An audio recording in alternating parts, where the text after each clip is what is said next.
Assalamualaikum warahmatullahi wabarakatuh. Halo semuanya, ketemu lagi kembali bersama saya. Di pertemuan ini kita akan membahas materi tentang fast tuning device and method, di mana materi sebelumnya sudah dibawakan oleh Pak Doni. Nah, apabila ada kekurangan dalam penyampaian, mohon untuk kembali melihat pada buku referensi, yaitu bukunya Gary Bertolin pada chapter ke-19. Oke, kita mulai saja. Di pertemuan kita hari ini kita akan membahas tentang truth drawing.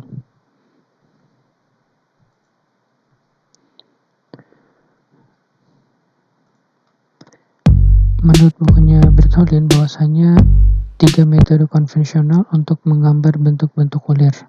Yang pertama itu secara terperinci atau detail. Yang kedua itu skema atau skematik ya. Terus yang ketiga itu disederhanakan atau simplate. Nah, kita bisa melihat di sini sebagai contohnya itu pada gambar 19.14. Nah, di sini kita lihat gambar 1914 itu diterangkan tentang external thread sama internal thread kayak gitu ya. Di dalam external thread kalau kita lihat di sini ada detailed, ada schematic, ada simple ya. Dan yang terakhir itu adalah end view atau pandangan akhirnya. Nah, untuk menghemat waktu serta pengeluaran berharga dalam mengolah gambar, maka ANSI ataupun American National Standard Institute mempergunakan seri atau skema atau bagan ya, kayak gitu ya, skema gitu ya, serta disederhanakan kayak gitu atau disimpelkan ya. Presentasi dari skematis dan disederhanakan lebih mudah untuk digambar dan lebih banyak digunakan dalam gambar teknis. Dengan representasi disederhanakan menjadi gambar paling umum kayak gitu ya. Secara umum hanya satu dari 3 metode ya. Dari 3 metode yang tadi itu digunakan pada satu gambar, tetapi mereka dapat juga dicampurkan jika itu perlu ditampilkan, baik itu detail, skema, ataupun simple. Begitu juga dengan gambar internal daripada threadnya. Ya, kalau internal berarti kan lawannya dari eksternalnya dia ya, baik itu dari secara section belahan ini ya, atau section secara skematik kalau ini secara detail, dan ini secara simple unsection kayak gitu ya, dan ini adalah secara end view. Maka kita dapat melihat kondisi daripada penggambaran secara konvensionalnya. Penggambaran yang disederhanakan. Jadi metode yang disederhanakan untuk mempresentasikan ulir adalah teknik tercepat dan termudah, baik menggunakan alat secara tangan kayak begitu ataupun dengan CAD, computer aided design, dan dapat digunakan untuk semua bentuk ulir ya, termasuk ulir metrik kayak begitu ya. Meskipun yang kita bahas ini ulirnya adalah jenis yang ANSI ya. Nah, ulir eksternal yang disederhanakan ditunjukkan pada gambar 19 ini ya. Pada halaman berikutnya untuk kedua ujung di chamfer. Kalau Anda lihat di sini ini gambar daripada chamfer dan tanpa di chamfer kayak begitu ya. Ini gambarannya di mana kalau kita lihat view-nya untuk gambar diameter dalamnya itu diberikan garis strip-strip gitu ya. Sementara untuk diameter bagian luarnya dengan garis yang tebal kayak gitu ya. Sementara ketika di chamfer, gambar untuk garisnya ini pun tebal kayak begitu ya. Sementara ketika dia di section atau dipotong bagiannya, potongannya memperlihatkan daripada chamberannya ini untuk diameter dalamnya itu diberikan tanda strip-strip. Nah, kalau yang not chamfer atau tidak di chamfer, Anda perhatikan di sini ini tandanya tidak di chamfer ya untuk view-nya. Tapi untuk diameter dalamnya dia diberikan garis strip-strip seperti ini. Begitu juga ketika ditampilkan secara end view-nya, maka untuk no chamfer juga diberikan garis yang nyata kayak begitu ya. Sementara ketika dia di section Untuk bagian chambernya tidak ada. Nah, ini adalah penggambaran yang disederhanakan. Untuk memudahkan dalam penggambaran, maka diberikan garis sumbu ya, biar satu kesatuan. Menggambar ulir eksternal sederhana. Di sini ada beberapa langkah untuk melakukan penggambaran terhadap ulir eksternal sederhana. Yang pertama, gambar tampilan ujung ulir dengan dua lingkaran ya. Jadi ada lingkaran dalam sama lingkaran luar kayak gitu. Ini secara konsentris dengan diameter yang sama. Nah, bahasa di dalam bukunya ini diameter minor sama diameter mayor kayak gitu ya, atau diameter dalam ini sama diameter luar kayak gitu. Jika lingkaran terlalu dekat, buat diameter minor yang ini sedikit lebih kecil. Terus langkah kedua itu adalah gambar tampilan profil dari diameter ulir dan mulailah perhatikan panjang ulir dengan garis konstruksinya. Jadi kita perhatikan ya panjang ulir dan terhadap garis konstruksinya. Nah, untuk langkah ketiga, chamfer bagian ujung ulir dan berikan garis tebal sepanjang ulirnya kayak gitu ya. Jadi diberikan chamfer di sini dan diberikan garis tebal. Nah, untuk langkah keempat itu adalah gambarkan diameter minornya, diameter dalamnya ini sebagai garis putus-putus. Nah, gambarlah diameter minor sebagai garis putus-putus. Jika diameter minor aktor terlalu dekat dengan diameter utama, ubahlah jarak sedikit untuk menambahkan jaraknya biar terjadi jarak ya. Nah, garis-garis. Nah, ini bagaimana kita menggambar ulir secara eksternal. Berikutnya adalah menggambar ulir internal yang disederhanakan. Dalam menggambar ulir eksternal disederhanakan, di sini diperlihatkan pada gambar 19.16 bahwasanya ada 3 tahapan ya untuk menggambar ulir internal yang disederhanakan. Yang pertama, kalau Anda perhatikan gambar di sini, kita buat gambar dengan diameter minornya, diameter dalam ini, dan mayor pada lingkaran konsentrik gitu ya, pada lingkaran konsentrik ini. Nah, gambar diameter utama atau mayor ini sebagai garis putus-putus. Kalau Anda lihat, perhatikan ini ya, sebagai garis putus-putus. Jika lingkaran terlalu dekat, buat diameter minor sedikit lebih kecil daripada yang mayor ini ya. Nah, jika ujungnya dichamfer, jadi kalau seumpama ujungnya dichamfer kayak yang tadi gitu ya, maka gambarkan lingkaran besar sebagai solidnya kayak gitu ya. Jadi dibuatlah lingkaran, kalau seumpama dia dichamfer, maka dibuatlah lingkaran yang besar sebagai, dan bentuknya itu solid kayak gitu ya. Kalau dia tanpa chamfer, maka dia bentuknya itu garis lingkaran strip-strip seperti ini. Langkah yang kedua ini adalah pada tampilan profil, gambar diameter utama sebagai garis putus-putus. Kalau Anda perhatikan, jadi dari 11 step yang pertama, terus ketika kita singgungan ke step yang kedua, diproyeksikan ke step kedua ini, maka diameter yang luar ini bentuknya menjadi garis putus-putus ya, strip-strip kayak gitu ya. Terus langkah ketiga, ketika diproyeksikan kembali, juga pada tampilan profil, gambar diameter minor sebagai garis tersembunyi. Nah, kalau Anda perhatikan di sini diameter yang dalam yang ini sebagai garis yang tersembunyi, tidak terlihat gitu ya. Atau garis padat juga ulir internal pada bagian. Begitu juga pada kondisi chamfer. Kalau kita perhatikan di sini garisnya nyata kayak gitu ya. Terus ketika dia di section pada kondisi tanpa chamfer, dia juga nyata seperti ini. Sementara untuk yang bagian tanpa chamfer, untuk diameter luarnya itu diberikan garis strip-strip tidak nyata. Menggambar ulir internal sederhana untuk lubang tidak terlihat ya, artinya lubangnya tersembunyi. Nah, kalau kita perhatikan di gambar 1917 ini diberikan contoh, ini ada 3 langkah dalam kita melakukan penggambaran terhadap ulir internal pada lubang yang tidak terlihat kayak gitu. Nah, langkah-langkah ulir internal yang disederhanakan untuk lubang tidak terlihat atau lubang tidak terlihat adalah lubang yang tidak melewati material. Anda bisa perhatikan ini sebenarnya di bagian akhir ini. Langkah yang pertama, kita perhatikan di sini.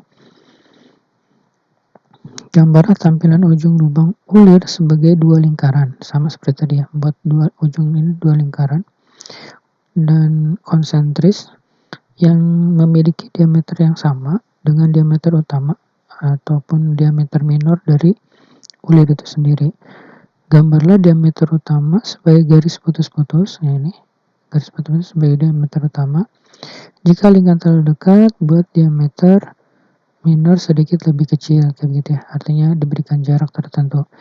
Nah, jika ujungnya dilubangi, gambarkan lingkaran yang lebih besar sebagai padatan, kayak begitu. Bentuknya itu solid. Langkah pertama sudah dibuat. Di sini dicontohkan itu adalah diameter 0.3750 strip 16, berarti ya banyaknya ulir dalam 1 inchinya adalah 16.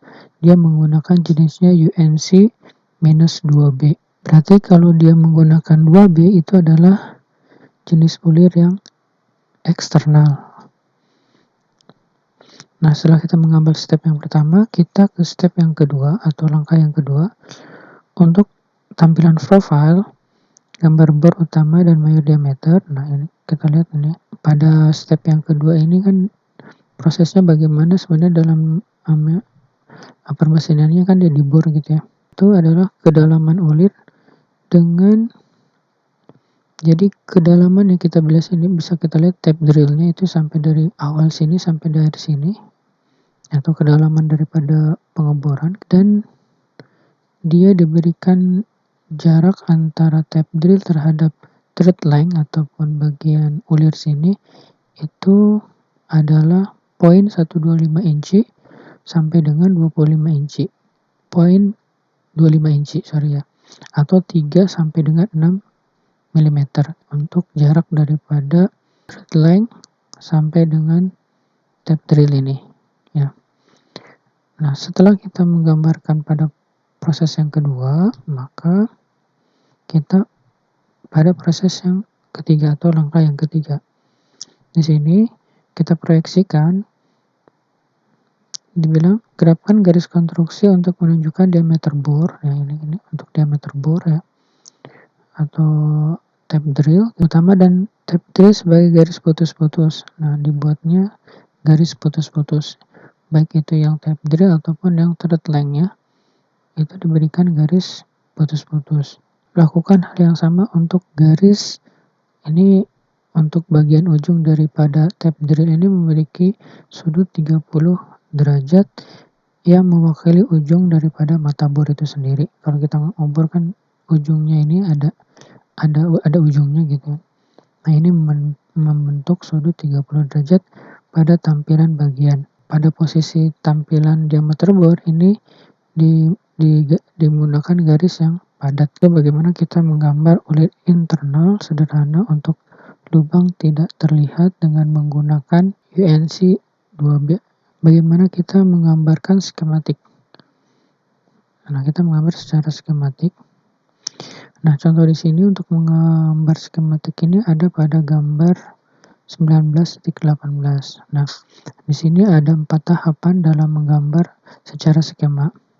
Di mana tahapan yang pertama, pada tampilan ujung ulir, gambarlah diameter luar dan diameter dasar, kayak gitu, diameter luar sama diameter dasar dari ulir menggunakan 2 lingkaran konsentris, kayak gitu ya, atau disebut dengan diameter major sama minor, kayak gitu ya. Lalu tampilkan perimeter luar dan diameter dasar diperjelas dengan garis konstruksi.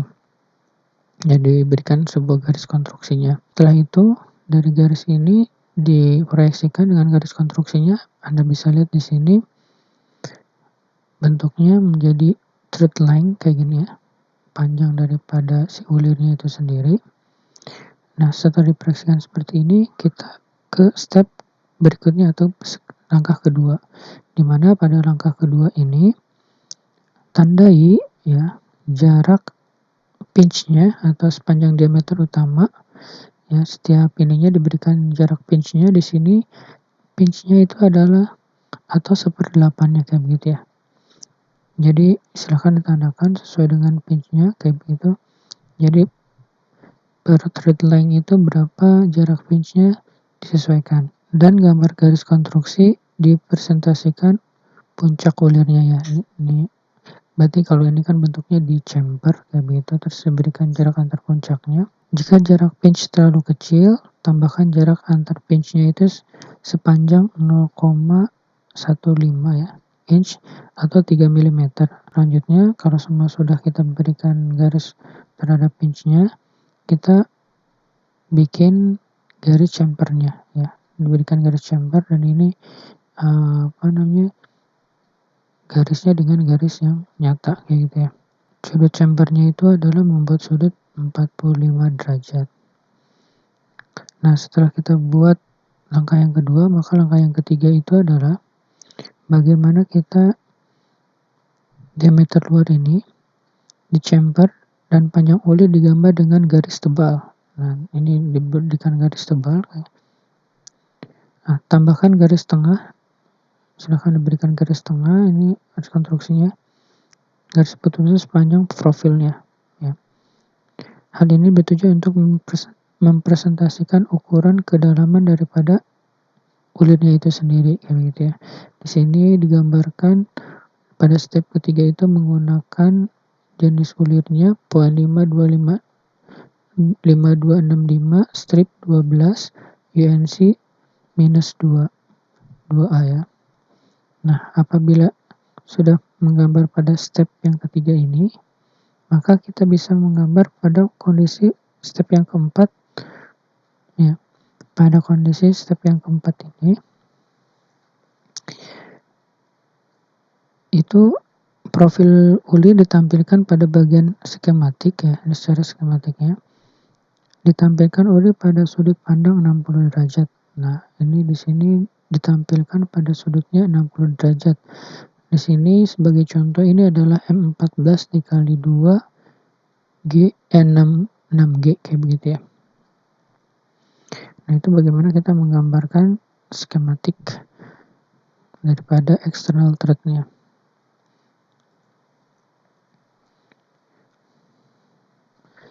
Nah, ini pada gambar 19.19 ini adalah gambar secara skematik ya dan secara simpel kayak begitu ya.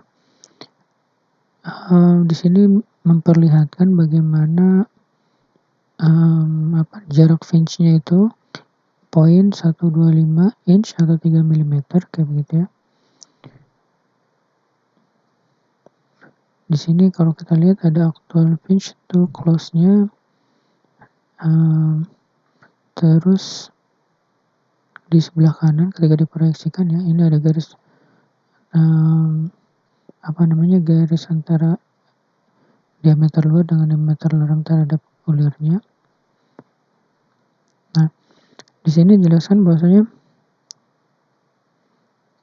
kalau semua jarak pinch-nya terlalu kecil gitu ya, berikanlah jaraknya itu 0.125 inch atau 3 mm kayak gitu ya.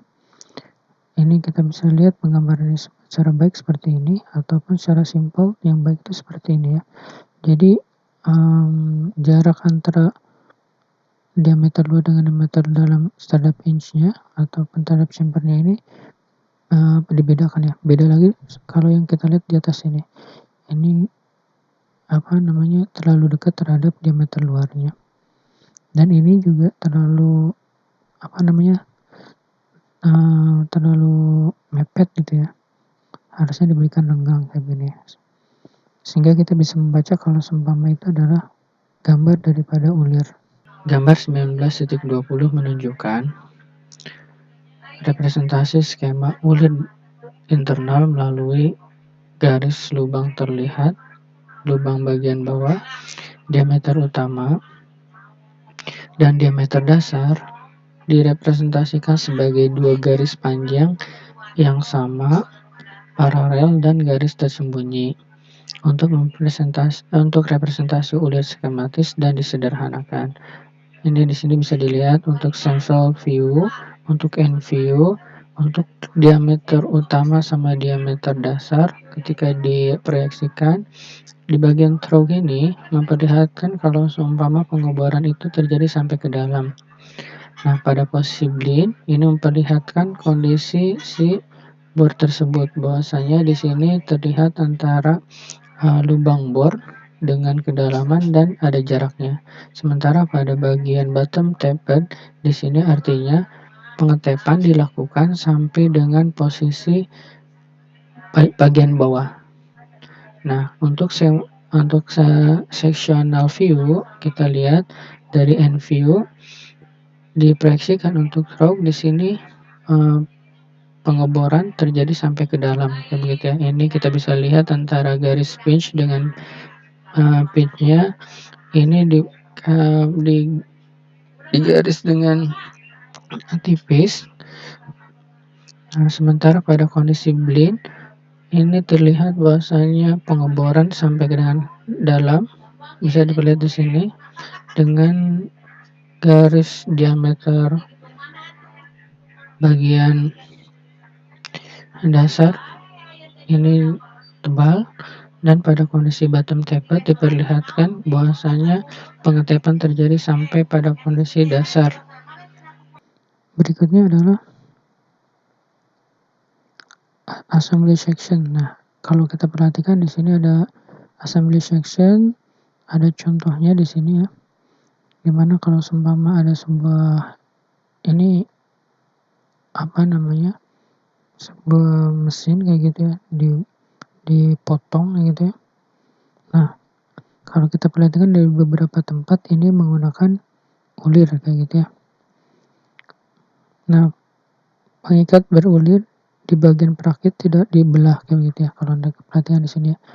Meskipun bagian ininya dibelah, tapi untuk bagian ulir itu tidak dibelah. Karena ulir adalah bagian standar ya, yang distandarkan, dan seringkali mereka terlalu kecil untuk ditampilkan dengan jelas di bagian mur ya, contohnya mur, baut, ada mur, baut, skrup gitu ya, baut tanam dan pengencang lainnya.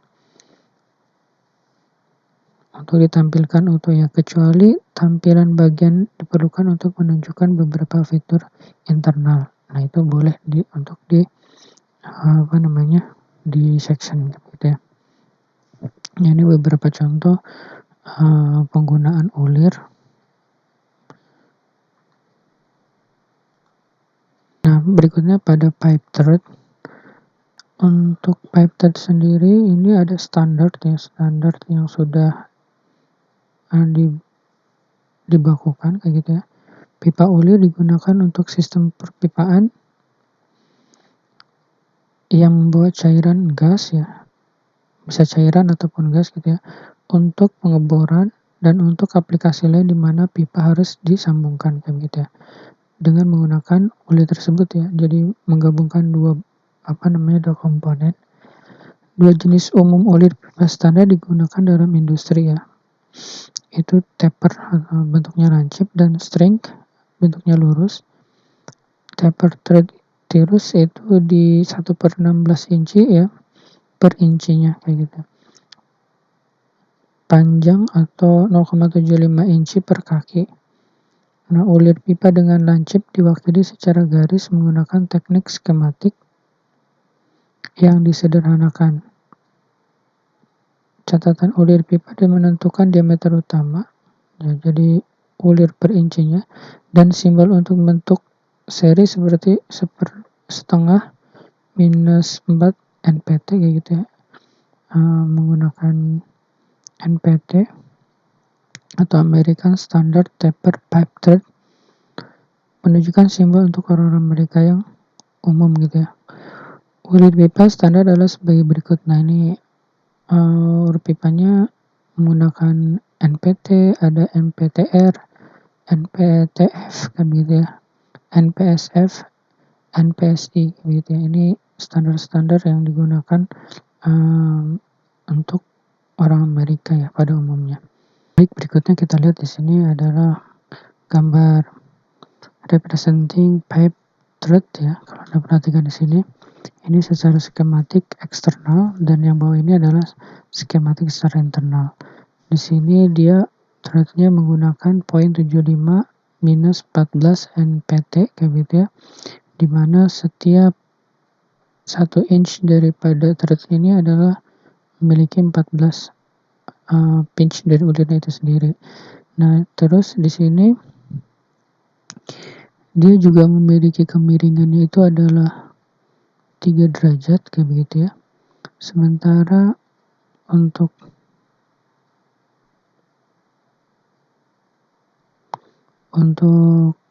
antara jaraknya itu adalah 1/16 inch atau di sini adalah 0,0625 kayak begitu ya untuk jarak antara ulirnya itu sendiri. Terus di sini adalah simple eksternal digambarkan seperti ini dan ini adalah simple internalnya. Jadi mulai dari profile and view-nya kita lihat gitu kan. Terus di sini adalah section ataupun daripada potongan daripada si pipe thread-nya itu sendiri. Baik, berikutnya kita di sini mendesain for assembly. Bagaimana kita dari beberapa tadi komponen. Proses manufaktur modern menurut penggunaan teknik desain dan assembly proses harus diintegrasi dari ide produk ke produksi gitu ya. Design for assembly atau disebut dengan DFA dan design for manufacturability atau DFM. Teknik dapat diterapkan pada produk yang dirakit baik secara manual ataupun secara otomatis. DFA representasi garis dari ulir pipa manufacturing dapat mencakup sudut runcing. Analisa dapat menunjukkan kemungkinan arahan untuk menyederhanakan dan manfaat biaya yang dihasilkan. Jadi lebih dari 50% dari total waktu produksi dihabiskan untuk perakitan atau pengencangan. Namun 5% dari total biaya produk untuk pengencangan mekanis. Setiap keputusan desain yang mempengaruhi fastener akan menghasilkan penghematan waktu dan biaya perakitan. Kayak gitu. Jadi di sini poinnya adalah bagaimana desain for assembly ke desain for manufacturability kayak gitu. Jadi semuanya harus terintegrasi secara manual ataupun secara otomatis. Ya, untuk menghemat waktu dan biaya dalam perakitan itu sendiri. Nah, ini salah satu contoh daripada prinsip desain yang baik saat menggunakan baut kayak gitu ya. Jadi ini terassembly secara baik. Ini contoh daripada desain for assembly atau penggunaan manufacturing ya. Ini kalau kita perhatikan di sini ini kan sangat prinsip desain yang baik saat menggunakan baut. Berikutnya kita akan membahas tentang standard bolt, studs, dan screw. Kajiannya di sini bahwasanya 5 tipe umum dari pengencang berulir standar. Ya, ini sebagai berikut ini. Ini ada yang pertama, ini ada yang A ini adalah bolt, yang B adalah stud, yang C adalah cap screw, yang D ini adalah chain screw, dan E adalah set screw. Nah, ini sebagai 5 umum dari pengencang berulir standar kayak gitu ya. Kita coba bahas satu-satu. Dimana untuk bolt ataupun bahasa Indonesianya itu baut merupakan suatu batang tabung yang membentuk alur helix ya, atau tangga spiral pada permukaannya. Nah, dan nut ataupun bahasa Indonesianya mur adalah pasangannya. Jadi ada baut sama mur kayak begitu sebagai pasangannya. Nah, fungsi utama baut dan mur adalah menggabungkan beberapa komponen ya. Kalau dari beberapa komponen sehingga tergabung menjadi satu bagian yang memiliki sifat tidak permanen. Jadi bisa dibuka daripada si baut sama murnya itu sendiri. Berikutnya adalah stud bolt, adalah sebuah bata yang berulir di kedua ujungnya ya. Jadi dia di antara ujungnya itu berulir gitu ya. Dapat dikencangkan pada suatu ujung. Penggunaan stud bolt pada flank stud bolt biasanya digunakan pada sambungan flank yang menghubungkan antara pipa atau equipment tertentu. Nah, ini jadi antara si kepalanya ini sama si batangnya ini sebenarnya dia terpisah, stud bolt ini. Berikutnya adalah cap screw. Cap screw ini perangkat ulir mekanis dengan kepala di satu ujung, ya, kepala satu ujung ini, dan ulir di ujung lainnya. Maksudnya dia tertanam di sini ya. Nah, untuk cap screw bergabung dengan dua bagian permukaan dan memiliki ulir yang lebih panjang daripada baut. Jadi ulirnya dia lebih panjang ya. Juga pada bagian skrup penutup dapat dibuat dengan kepala berlubang. Jadi dia bagian kepala ini kalau sama kita lihat dari atas dia bentuknya ada bentuknya gitu, bentuk berlubang kayak gitu ya. Berikutnya ini adalah machine screw.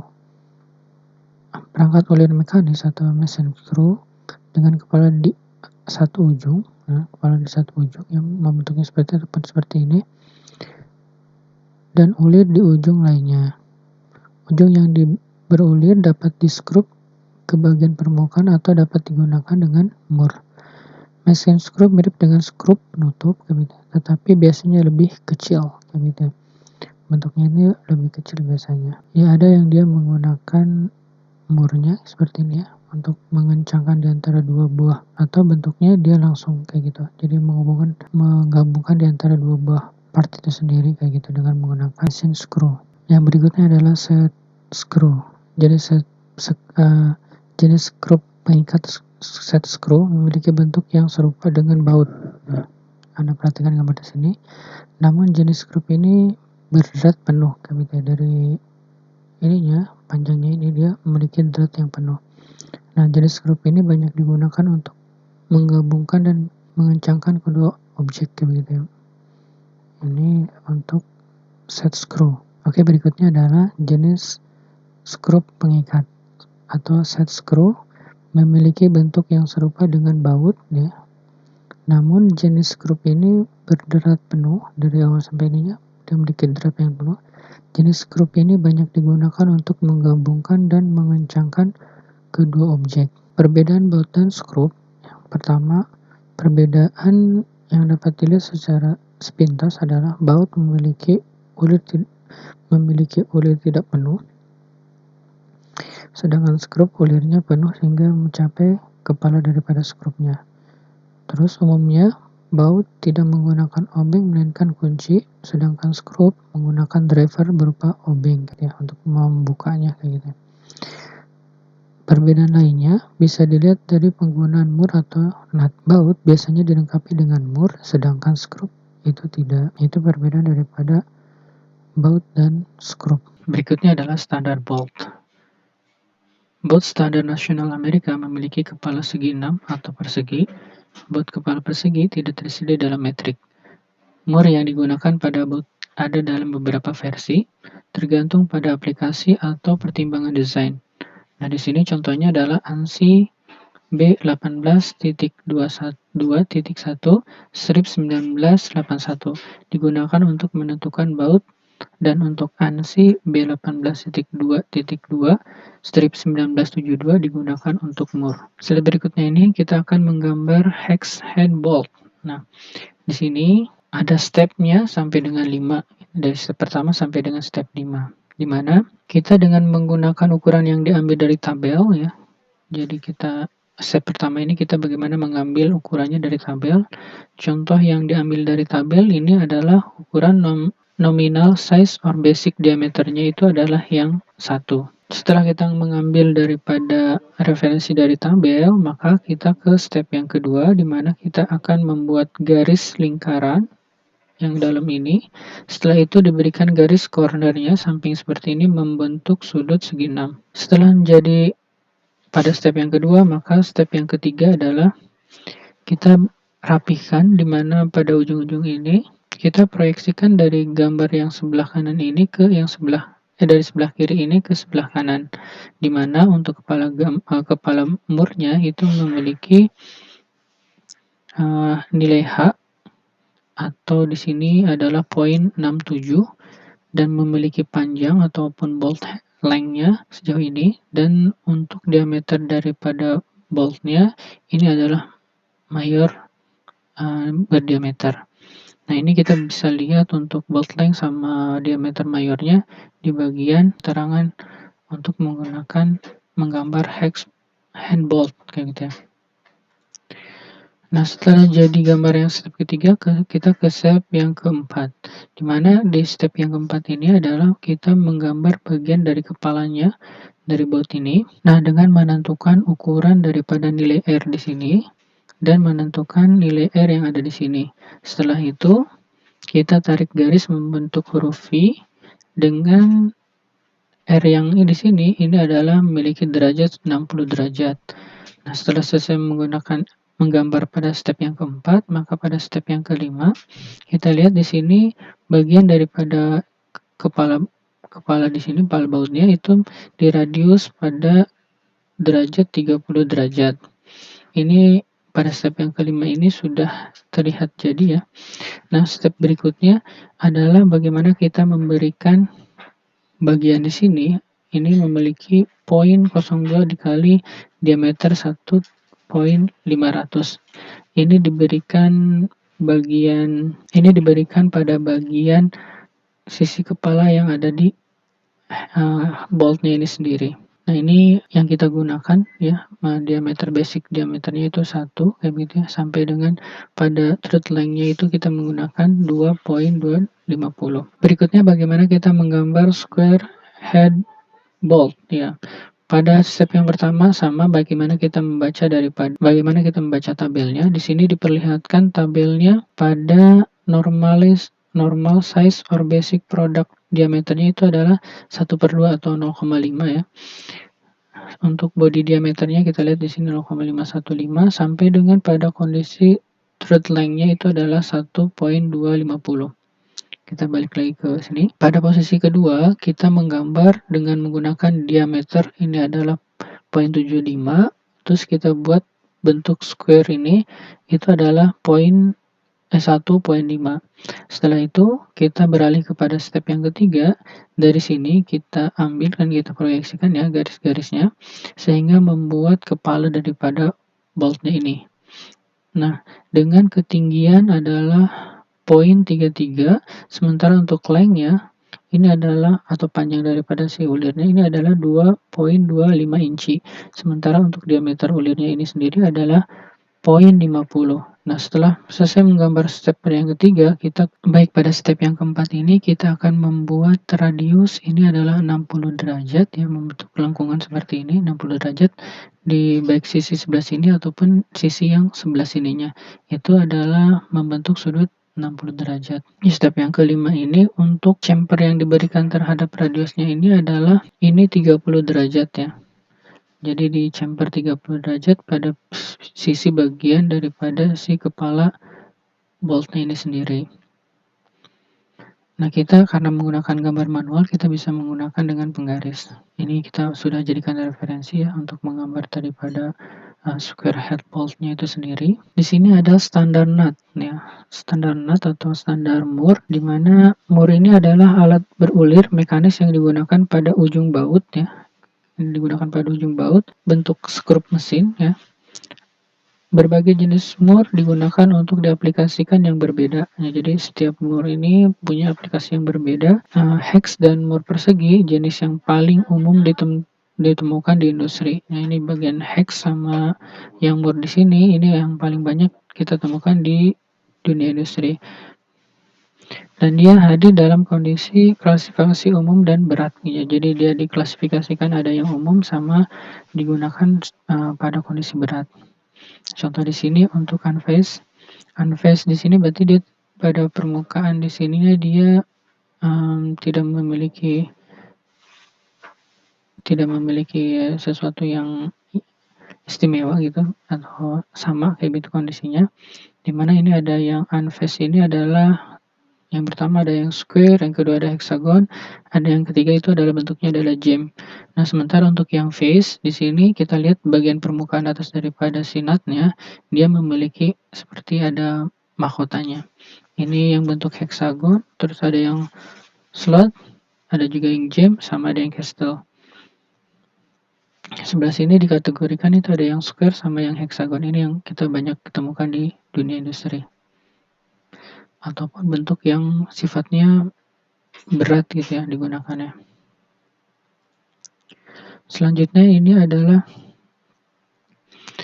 gambar daripada outer standard type of nut gitu ya. Jadi standar tipe dari mur itu sendiri. Di sini ada sesuatu yang berbeda ya, di mana ada castle nut. Castle nut di sini adalah mur dengan kepala berbentuk mahkota ya. Jadi di atasnya itu seperti ada mahkotanya atau dengan slot pengunci gitu. Jadi bentuk ininya slot pengunci ya. Castle nut atau slot nut ini merupakan jenis mur yang dilengkapi dengan mekanisme penguncian. Nah, di bagian atasnya ini diberikan sebuah penguncian. Kepala mur jenis ini bertujuan untuk mengunci posisi mur untuk tidak mengubah posisi yang telah ditentukan. Jadi dia pada posisi tertentu sudah dirubah dan tidak bisa posisinya itu dirubah kayak gitu ya. Ini beberapa other standard type of nut. Nah, berikutnya adalah di sini ada hairstyle design consideration, di mana untuk atau bahasa Indonesianya ya pertimbangan desain gaya kepala kayak gitu ya. Dimana di sini kita ada washer. Nah, di sini ada washer. Washer di sini adalah bisa disebut juga disebut kepala flange ya. Atau konfigurasi ini menghilangkan langkah perakitan terpisah ketika washer diperlukan. Meningkatkan area bantalan kepala dan melindungi permukaan material selama perakitan. Terus berikutnya di sini ada truss. Truss di sini adalah kepala yang meliputi area yang luas ya. Ini digunakan di mana dibutuhkan daya pegang ekstra lubang terlalu besar. Berikutnya adalah kita di sini ada oval ya. Oval di sini dia memiliki bentuk kepala yang silinder ya. Di mana kepala ini memiliki karakteristik yang mirip dengan kepala datar, tetapi kadang-kadang disukai karena penampilannya yang kelihatan rapi kayak gitu ya. Terus berikutnya adalah binding di sini adalah head ini bisa digunakan pada sambungan listrik ya. Karena pada kondisi undercut itu mencegah keruntuhan kawat yang terdampar gitu. Ini bisa menggunakan bagian hex style yang ini ya. Terus berikutnya adalah kepala 12 ini biasanya digunakan pada pengencang pesawat gitu ya. Beberapa sisinya memungkinkan untuk genggaman yang sangat pasti dan torsi tinggi selama perakitan. Terus berikutnya ini ada hex and square digunakan untuk keperluan umum atau berat yang bisa dibuat umum atau berat digunakan untuk aplikasi yang membutuhkan lebih banyak kekuatan. Berikutnya adalah pen. Pen ini adalah head yang menggabungkan kualitas penopang ya, pengikat dan bentuk kepala bundar ya. Untuk berikutnya adalah pleaser. Pleaser ini adalah slot yang dalam dan kepala kecil yang memungkinkan torsi tinggi diterapkan selama perakitan. Pleaser ini atau bentuk daripada kepala silinder ya. Dan sini ada slotnya. Berikutnya adalah plate. Nah, plate ini adalah bentuk kepala rata di mana tersedia dengan berbagai sudut kepala, pengikat berpusat dengan baik dan memberikan permukaan rata. Jadi permukaan ini rata dan ada bagian slotnya.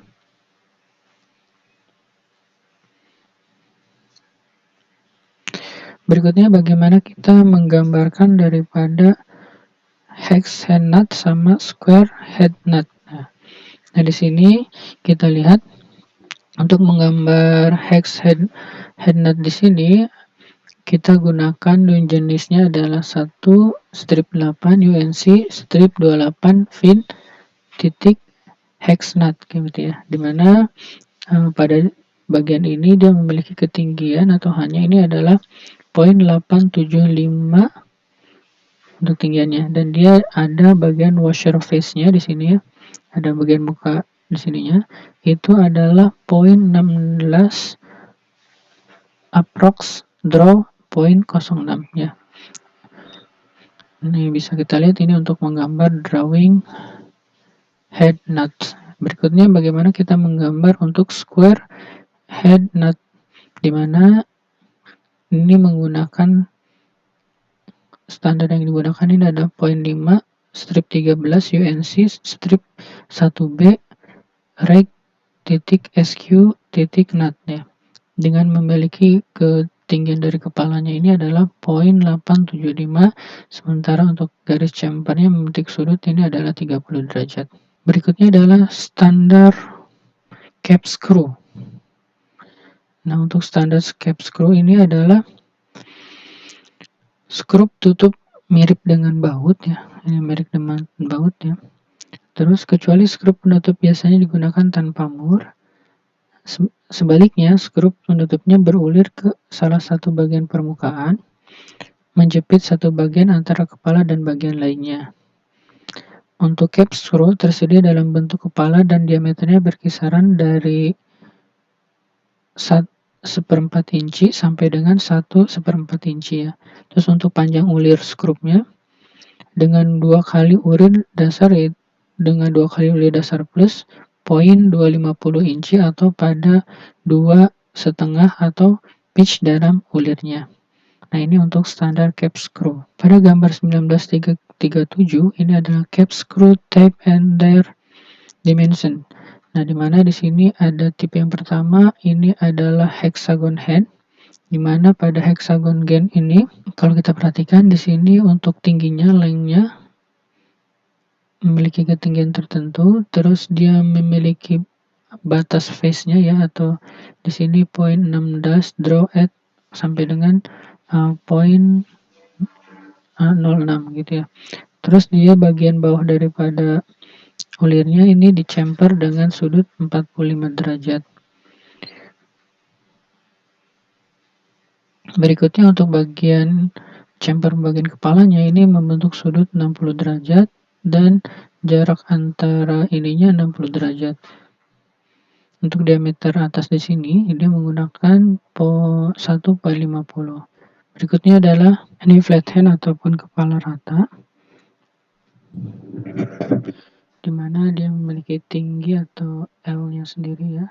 Terus dia membentuk sudutnya ini 80 sampai dengan 82 derajat. Baik pada flat hand di sini dia memiliki celah di sini ya, dengan kemiringannya ini adalah 45 derajat. Selanjutnya ini adalah round hand. Jadi round hand di sini adalah kepala bentuk atau kepala silinder ya.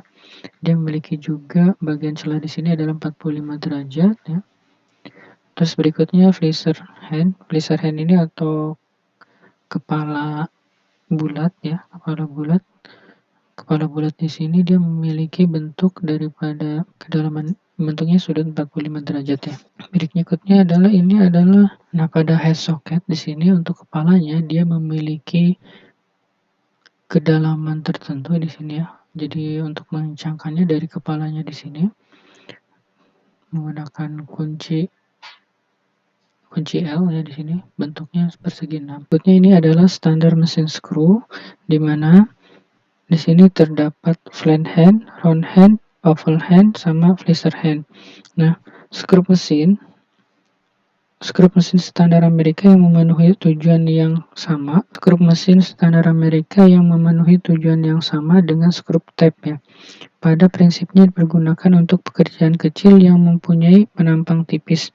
Seperti gambar di sini ya. Ini ada flat hand, ada round hand, sama oval hand, dan flisser hand. Jadi menurut standar nasional Amerika yang diakui, skrup mesin berkisar dari nomor 0 ya sampai atau garis tengahnya 0,060 inci sampai dengan 3/4 inci.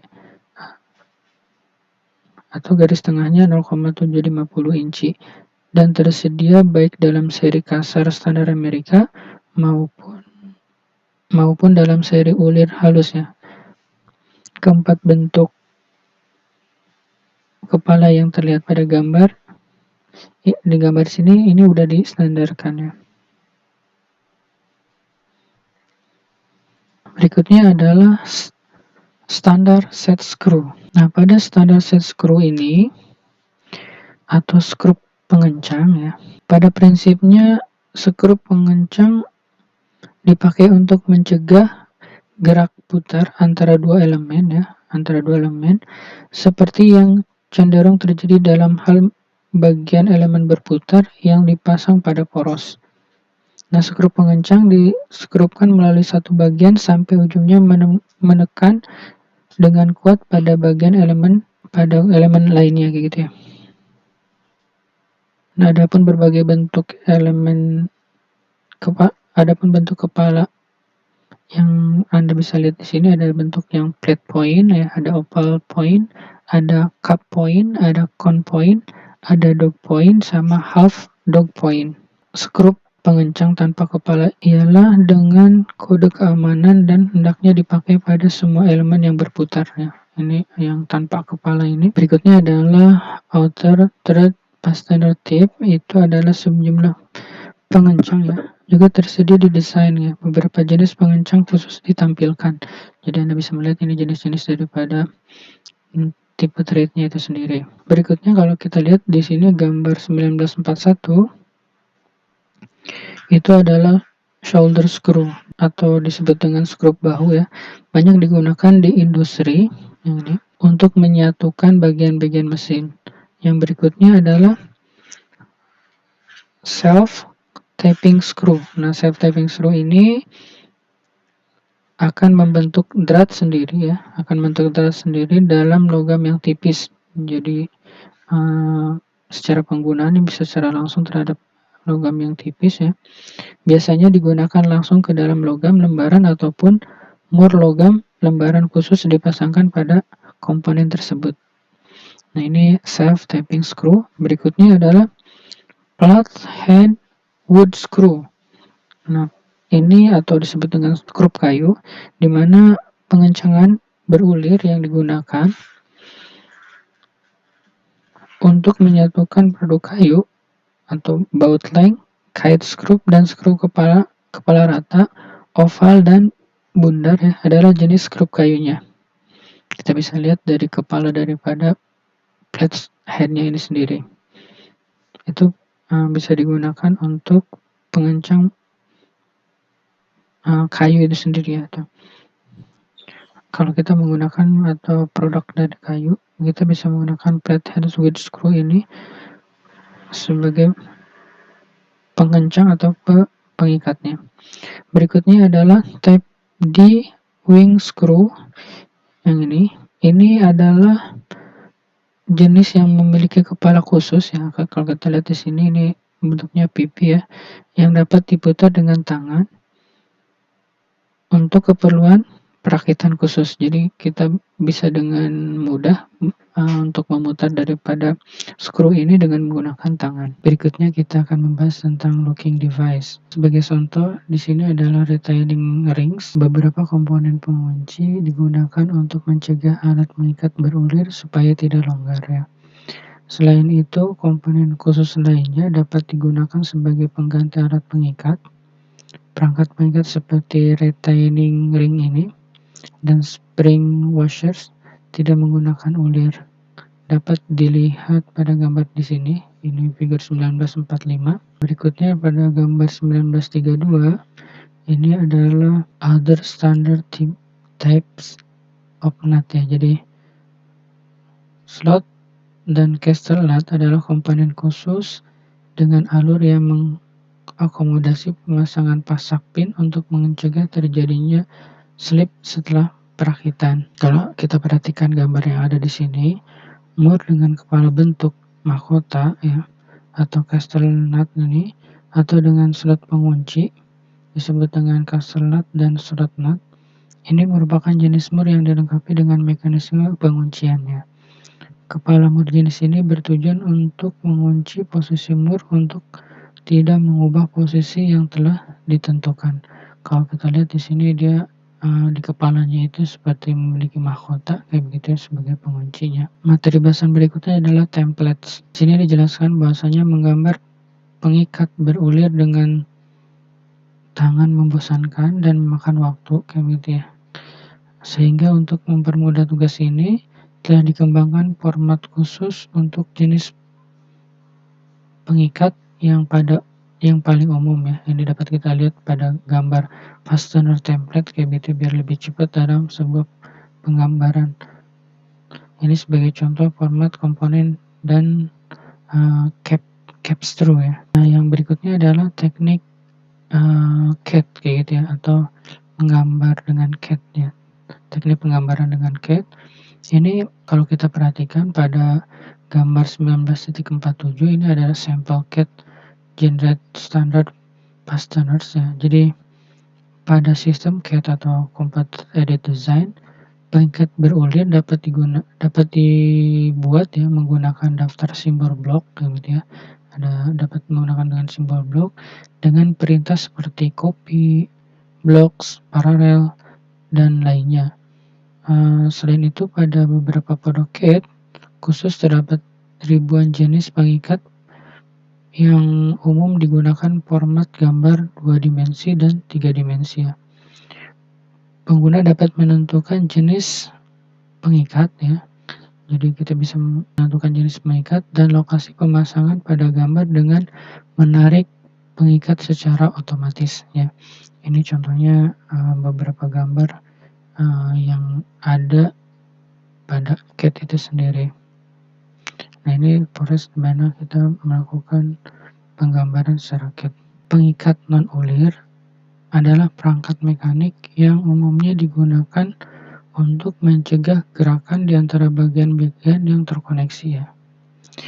Contoh pengikat non-ulir diantaranya adalah dowels, pin ya, bisa dowels, pin, key, rivet atau paku keling ya, dan retaining ring ya, ring itu sendiri. Terus washer adalah jenis pengikat non-ulir yang digunakan untuk permukaan yang halus. Berikutnya standar plain washers ya. Plain washers digunakan dengan mur dan baut dan mur untuk meningkatkan kekuatan pada saat proses perakitan. Desain diameter dalam dan diameter luar dan ketebalan plain washer tercantum pada standar ANSI tipe A. Plain washer tipe B hanya tersedia dengan tipe narrow ya atau N, terus regular R dan lebar W. Spesifikasi plain washer dengan standar Amerika dan standar metrik terdapat pada buku pedoman mesin. Bagiannya itu adalah bolt ya, screw, nut, dan washers. Anda bisa melihat di lampirannya itu halaman 45, 46, 47, dan 48. Nah, di sini diperlihatkan gambar 48. Ini adalah menunjukkan standar grafis plain washer dengan menggunakan dimensi standar ya. Menggunakan dimensi standar, spesifikasi dimensi plain washer pada gambar adalah diameter dalam ya, diameter luar, tebal, jenis dan nama kayak gitu ya. Anda bisa perlihatkan di sini. Terlihat pada contoh penulisannya di sini ditulis poin 501 ya, 500 kali 1250 dikali 100 ya. Tipe regular plain washer. Ini bagaimana kita memberikan standar plain washernya itu sendiri.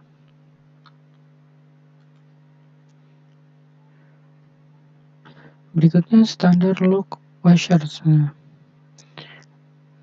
Lock washers ini digunakan untuk mencegah pengikat yang berterhubung longgar karena adanya getaran itu atau gerakan. Nah, helix spring dan tooth adalah jenis loquacious. Spesifikasi loquacious standar Amerika dapat dilihat pada bagian buku pedoman mesin, yaitu bagian bolt, screw, nut, dan washer. Nah, bisa dilihat di appendix-nya itu 49, di halaman 49 dan 50. Contoh penamaan loquacious dengan memberikan keterangan diameter dalam, kekuatan, dan bahan sebagai berikut ya. Itu helical spring loquacious dengan 5/16 ya. Heavy, terus aluminium, zinc alloy kayak gitu ya. Itu penamaan daripada loquacious ya. Adapun bisa melihat di sini ini ada spring loquacious eksternal, terus ada internal atau tooth star washer-nya, terus ada yang berbentuk kontrusuk star washer atau yang rib washer. Ini sampel daripada loquacious itu sendiri ya. Berikutnya adalah pin. Pin, jenis pin yang paling umum adalah dowel ya, terus strike, yang strike, terus yang tapered, terus alur dan pegas ya. Ada yang bentuk alur dan yang pegas.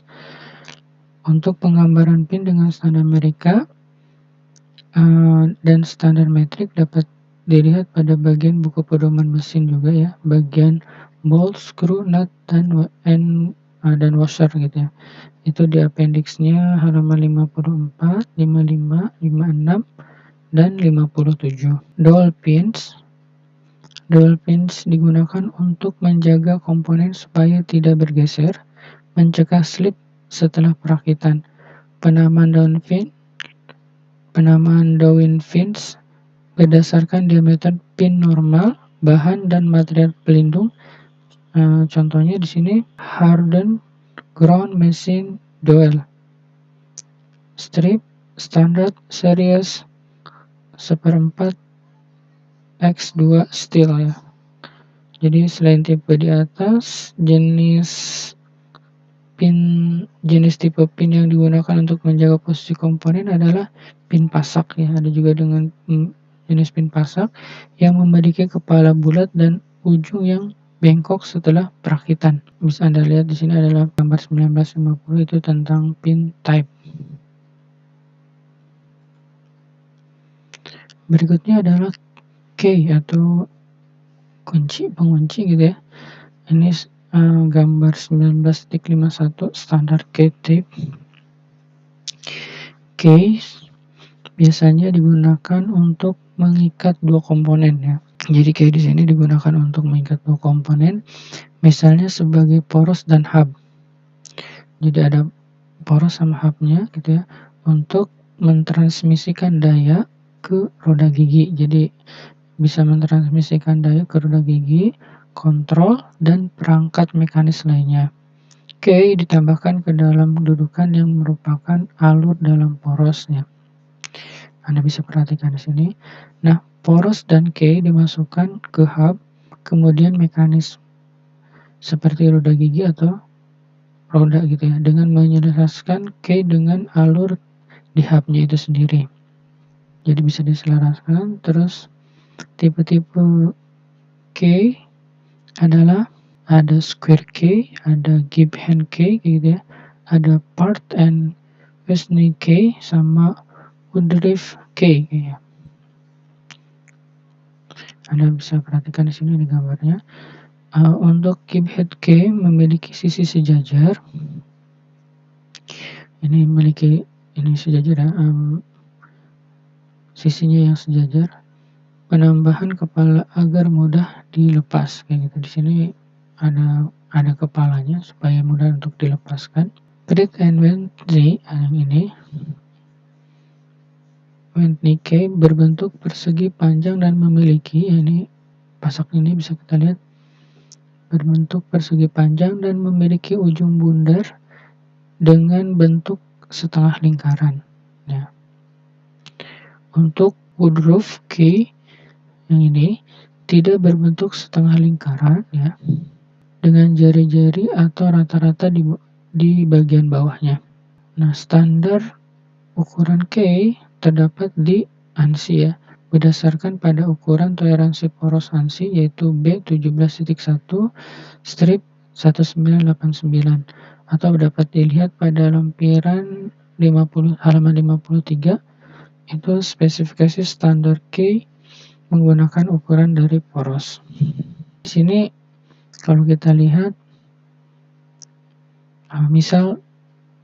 misalnya diameter nominal poros antara 1/4 in dan 1/38 in, K 5/16 in dapat digunakan, ya. Jadi bisa digunakan di situ.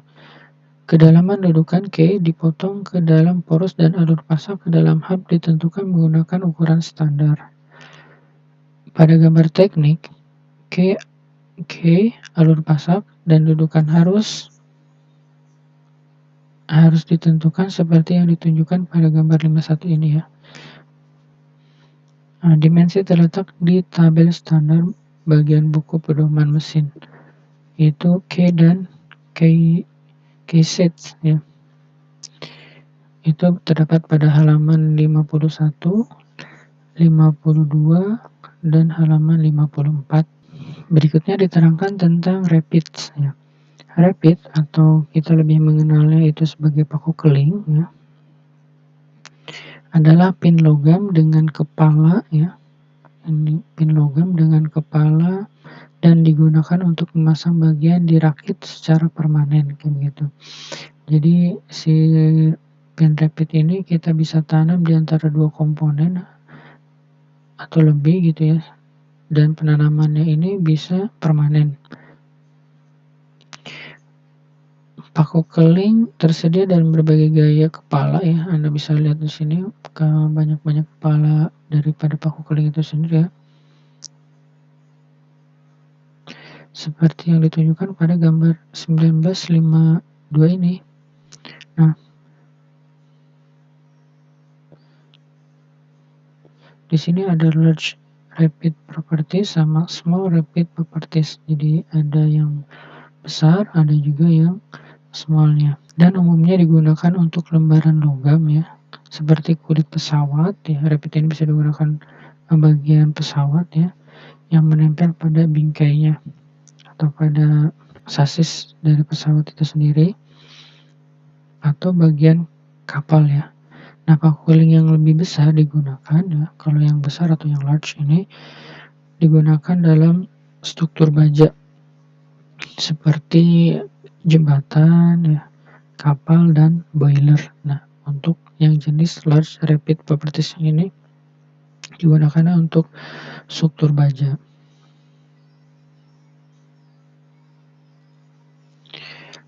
Nah, kalau kita perhatikan gambar di sini, ini 1953, itu ada komponen, ya, yang sedang dipasang, di mana ada lubang untuk keliling di bor atau di tinju, ya. Ada beberapa lubang kayak gitu, ya. Kalau kita lihat di sini, ya, ini ada sedang memberikan rapid gitu, ya. Terus kita juga bisa melihat beberapa komponen di sebelah sini. Kemudian di keling, ya. Jadi pada bodi pesawat di sini digunakan itu dengan menggunakan rapid, ya. Nah, ini bisa kemudian dikeling, ya, ditahan di tempat dengan alat yang disebut dengan ini ada alat pengencang untuk si rapidnya itu sendiri, ya. Sedangkan ujung keling lainnya itu dipaku, ditekan atau ditempa di tempatnya, kayak gitu, ya. Jadi ada yang menggunakan alat untuk rapidnya kayak gitu. Ada juga paku keling yang dia ditempa kayak gitu, ya. Jadi digunakan pada pesawat terbang.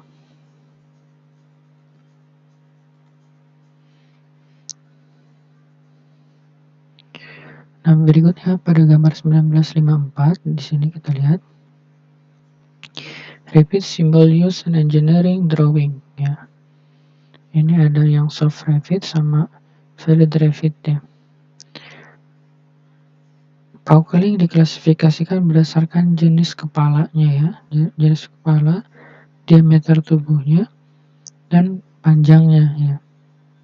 Menggunakan tabel standar ANSI B18 titik ya 1.1 dan 18.1.2. Pada gambar teknis, paukeling diawali menggunakan simbol yang ditunjukkan pada gambar ini ya. Jadi ini penggambaran secara teknisnya.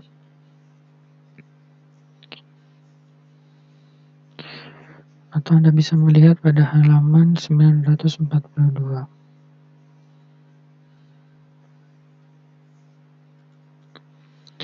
Berikutnya lagi kita membahas tentang pegas atau spring ya. Pegas atau spring adalah alat mekanis ya yang mengembang, jadi dia bisa mengembang gitu ya, atau berkontraksi karena tekanan atau gaya. Jadi ketika dia mendapatkan tekanan atau gaya, maka si spring ini dia bisa berkontraksi gitu ya, memberikan perlawanan terhadap tekanan itu sendiri. Jadi banyak jenis spring memiliki bentuk helix ya, bentuk yang helix seperti ini.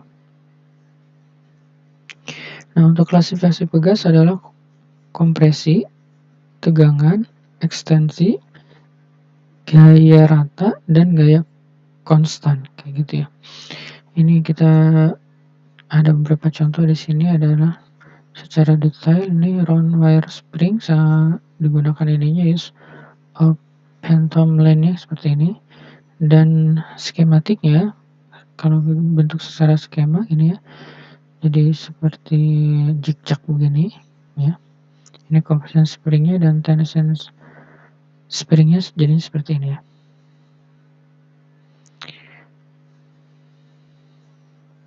Adapun pada gambar 1956 ini ditunjukkan bagaimana kita membuat ya skematik daripada spring itu sendiri. Jadi dibuat persegi panjang seperti ini ya. Ada fire length sama OD-nya.